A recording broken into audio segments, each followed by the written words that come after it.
The Midwest is definitely where it's really popular, because partly the reason it's so popular here too, which is that when the alpine skiing conditions are bad, so a low snow year, the fat biking conditions are good because you want hard packed snow. Rather than trying to spin the wheels or pedal quickly, you kind of want to have a slow, steady pedal. That will get you up the hills easier, a slower, more steady pedal rather than trying to spin it fast, because then you'll just spin out. You have to make sure you stay on the packed track. So you need to be really balancing and steady. What about braking?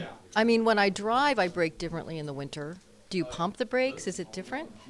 You're definitely going at a much slower speed. And I know there's a braking technique, a little bit of the front, a little bit of the back, but I personally have always used them fairly evenly.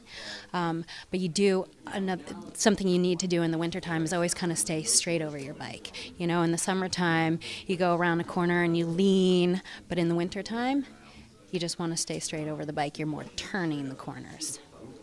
Okay. The conditions this year seem to be a little bit of the ice on the bottom with some snow on the top, right? I guess it was for a little while, but honestly, right now, conditions are beautiful. And there's not any ice on any of our trails. It's just hard-packed snow. First of all, look at the tires. How would you describe them? Super fat.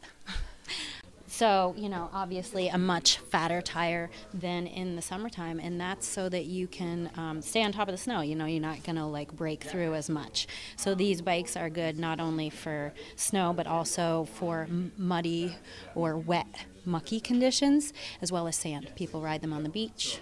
People ride them in the snow. I was concerned when I started doing it that it was kind of going to take away from my alpine skiing or my cross-country skiing, but it doesn't really, because like I said, when the alpine skiing conditions are not good and you're not inspired and, it's just hard-packed groomers and there's no powder, go out on your bike. And, a lot of the time it gets dark so early here, I find myself doing a lot of night rides after work, which is extremely fun anyway.